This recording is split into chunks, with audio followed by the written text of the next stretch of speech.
there. It's Wednesday, and I want to talk about normal, whatever that is. And I also want to talk about new normal. Okay, after you've been through something like grief, there's what was, and then there's what is, and what is often a surprise. So, and what brought this on is I'm over it now, but I've been weepy all morning, and that's something new for me, something that didn't happen before I became a widow. So, that's what prompted this today. I want to explore that because I wonder if you other widows, feel the same way. Hi, Rhonda. Feel the same way or have experienced some of the same things that I've experienced, because we are all different. It's not the same for each of us, depending on who we are, depending on our circumstances, our support, our beliefs, all of that. It's different for everybody. But so what does seem to be normal is that when our spouse dies, we grieve, right? And the number one thing I hear and that I also experience is you're numb. You're numb. Nothing comes in fully. In fact, one of the things I want to talk about one of these days is down leveling emotions, how we do that so that we can cope. But, we're often shocked. Sometimes we're afraid. What's going to happen? How am I going to cope? Can I do this? What's the money going to be? All those kinds of things. Some people will feel guilty. I shoulda, coulda, woulda, shoulda done this, shoulda done that. Especially if there's some kind of animosity going on when your mate or your spouse dies. Oftentimes people will just bury themselves in guilt, and people get scared sometimes because they get angry. They're angry with this person for leaving them, or if they didn't take care of themselves, physically, and, sort of brought this on themselves, you're angry that they didn't, do what they needed to do to stay healthy and be here so that you didn't have to go through this by yourself. And then people feel guilty because they're angry. And I want you to know that that's normal. That's how we are as humans. And how we feel is neither right nor wrong. We just feel that way. Okay, and then it's a question, and that I really like to erase those thoughts of right or wrong, because usually there is no right or wrong. It's does it work or does it not work? Okay, and anger sometimes works. It gives you energy. And sometimes it's better than being depressed because you got more energy. If you're mad, you can clean your whole house, and there's value in that. You could clean your whole house really quickly, but. And then what's also normal is the emotional and the physical pain. A lot of people have trouble sleeping, or some people sleep all the time. I can't tell you how many people I've talked to that just can't get themselves out of bed. People eat too much. They eat too little. They drink too much. There's all kinds of things that we do to cope with the emotional and physical pain that comes from this. And that is all normal. Okay? Now, what you need to be careful of is if these symptoms persist. Okay, if you're really depressed for a long time, if you really can't get out of bed for a long time, if you're stuffing your face, and you're ballooning out, or you're wasting away because you're not eating. I've seen both. When something like that happens, you got to be sure that you get some kind of help. And by the way, if you're stuck, I've got a program that worked for me. I don't know if it'll work for you, but I'm experimenting with it. So it's not for everybody, but no. So if you feel like you're stuck, put stuck in the comments or PM me, and I will talk to you and see if maybe this is a fit. Maybe not. Doesn't matter. Okay, so then I looked up what is normal. Okay, it's conforming to a standard, usual, typical, or expected. Okay, that was one of these is the noun and one is something else, I don't remember. Anyway, the usual, average, or typical state or condition, those things, that's what's considered normal. So often, especially in a long relationship, you have particular things that you did and ways that you responded that seem normal to you, that were your normal. But now, with your partner gone, you can't do those things anymore. Like the other day I talked about bringing coffee in bed. Now you got to make your own coffee. One of the challenges is sometimes they did things that you don't know how to do. Sometimes I've talked to people who the wife didn't drive, and now all of a sudden she doesn't have her husband. How's she going to get around? Women that didn't do anything with the money and couldn't balance a checkbook, didn't know where the resources were. Now you've got to take all that on. Everything that you did Every way that you acted is up for grabs. And that's part of what makes the grief process so difficult, because there's often, not 100%, but there's often no place that you can land that feels familiar. And it's exhausting. I was just talking to somebody about learning new things and how exhausted you get when you're working your brain like that, when nothing is a habit. And that's part of the grief process, is you're exhausted just from trying to figure it all out. And how to do those things, how to mow the lawn, how to get the oil changed, the things that are typically men's work that now you've got to figure out. So the other thing is, who am I now? Now, depending on how long you've been married or with this person, you've changed. We change each other, right? And with that person not there, then all of a sudden who you are is on shaky ground. And that's kind of why I wanted to talk about what's a new normal. Hi, Fred. Because it changes you so much. This grief process changes you so much that you often don't know who you are. And how do I want to be now? And it really is, and I don't want this to sound callous, but it really is a do-over. You can correct the mistakes that you were making, and sometimes in a long-term relationship, you're putting up with stuff that you maybe didn't want to put up with, and now you don't have to. So, there's just different plays with it. You may not like the same things that you liked before. You may want to do different things. People's food choices change. It's really interesting. And I really want this to be an exploration. I really would like to hear from some other widows and or widowers. What is your new normal? How have things changed? I'm going to share some of mine.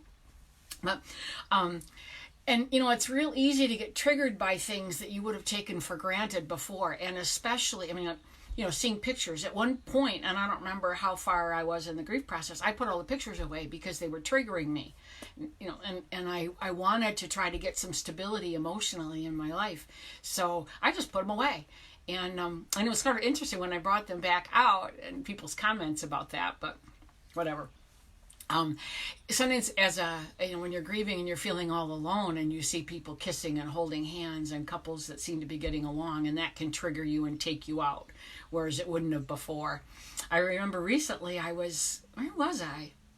I was at some kind of function, and hi, Janet, and there was a couple standing together, and she was in front of him, and he had his hands on her hips, and the familiarity they had with each other's bodies triggered me. It was like, oh, I remember that, like when you're just that comfortable having someone standing close and putting their arm around you and touching you and that kind of thing, and now you don't have that anymore. Hi, Ronnie. So, and if you've been married a long time, you don't remember what it was like to be single. And the whole dating process is so different than what it was, number one, back in the day, and number two, we were younger. It's different then. You have different criteria, different things that you do. One of the things I know we as women go through is, oh my God, my body isn't what it was. Like, I'm not taking my clothes off. I'm scared. So, and that's normal too, by the way. And it's another thing I'm exploring is how when your mate dies and you're alone, how that creates an insecurity. And that insecurity is because nothing is the same, and you've got to find a way to function, and you're no longer half of a couple. Now you're an individual, and it does create an awkwardness and for many people, not everybody, an insecurity. So, and if you can't get past the awkwardness and the insecurity and you feel like you're stuck, like I said, put stuff in the comments and we can talk about whether this experimental program I'm working on may have benefit for you. Like I said, not for everybody, just a possible tool. So, okay, so let's talk about how you're different after the grieving process. And the grieving process, by the way, isn't like a straight line down the road and you get to a destination. It's oh my gosh, I don't even know what that word is right now, but it takes you places you never thought you were going to go. It's not a straight line. You go back and forth, you zigzag, you have your confidence one day and none the next. So That's all part of the grieving process. But as you are coming out of that a little bit, you may notice that things aren't the same. And so here's some of the things I've noticed for me. I figure I'll lead the pack, and I really, really want to know what other women and or men have discovered about themselves as they've, come up for air after the grieving process. But it's always been important for me that the people I care about know I care about them and what I like. I want people to know the gifts I see within them, and that's more important to me than ever. When you have lost people, and I feel really blessed because that's something that I've made a habit of for a long time, and so I personally have no regret in terms of not having shared my mate's value to me. But it is more important than ever, and I'm more insistent. And some people are uncomfortable with compliments and that sort of thing, and I don't care. I'm going to tell them anyway because I think it's important. I have never been anyone who likes small talk. I can't stand it when we just talk about the weather or whatever, or when people tell stories about somebody I don't even know and they spend 10 minutes telling me a story about somebody I don't know, never going to meet. And that's just not my idea of a good time. And because I find time so much more valuable now than I did before losing people, I'm just not willing. If I'm somewhere and all I can get is small talk, I'd rather go home and clean my house. And, that's not my favorite. Clean my car. Oh my gosh. I'd rather clean my car, and that is not my favorite thing to do at all. One of the things that I felt early on, and I really would love to get some feedback from other people with this, is it broke the armor around my heart. So, a lot of us, everybody goes through life and gets bumped and bruised and hurt, and somebody walked away or, broke up with them or whatever. So, and we get a defensiveness that we aren't going to let people in, or we have this wall that we let them in to a point. And I don't have that anymore. And that's kind of what happened today. A part of that breaking the armor is that I can just cry over I cry because I'm sad. I cry because I'm joyful. And, that's why I always have to do this. I'm always leaking. but I don't mind it. I want to feel all those feelings. And I feel so much joy sometimes that it just overwhelms me. And that is new. That is a gift that comes from grieving. And I laugh a lot. In fact, I loved it. I had a guest here who said, it's my couple from China. And she said, how youthful I am for my age and how energetic I am. And then she said, and you laugh every day. And I thought, I'm so glad someone noticed that. Not because I need it to be noticed, but because if I can laugh every day, so can you, And I do. I laugh over the silliest things. Hi, Catherine. And then I laugh because I'm laughing. I laugh at my own jokes. And I think that's supposed to be a bad thing, but I don't care. I think it's hilarious. And another gift that grieving has given me is that I don't push myself so much. I got through, single mom, 4 kids, running a business, house, all the different things that I've done. And I just pushed to get through it. And that's exhausting. And I don't want to do that anymore. And now it's not even that I don't want to do it. I refuse to do it. I want it to come from within. I want the energy from within to come out and lead me and bring me what I want. And that's a gift that grieving has brought to me. So I would love to hear what your new normal is. Like I said, my new normal is crying a lot and laughing a lot.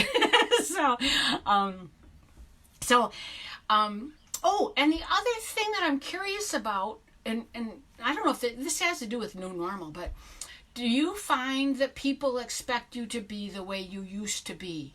And I haven't noticed that, but I've always kind of walked to the beat of my own drummer anyway.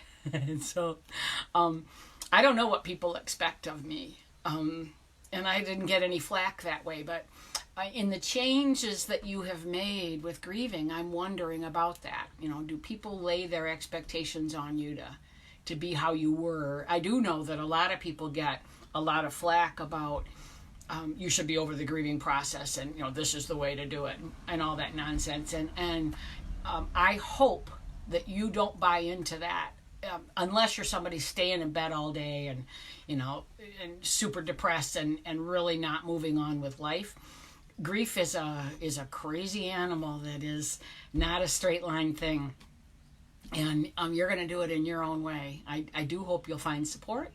And I love to be a science experiment. So part of what I did as I came out of the fog and numbness of the initial devastating grief was I just took an interest in the ways that I reacted and responded to things differently than how I had before.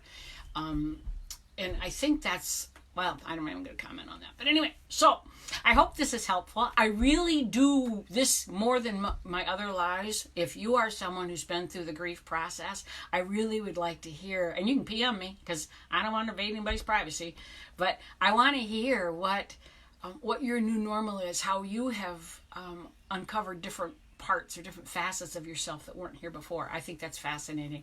So thank you for joining me. If I can help you get unstuck and you want to check out this program that may or may not be for you, that's what we would determine if it's something you want to, dip your toe in the water. Just put stuck in the comments or PM me, and have a great day and share some comments with me. Thanks for being here.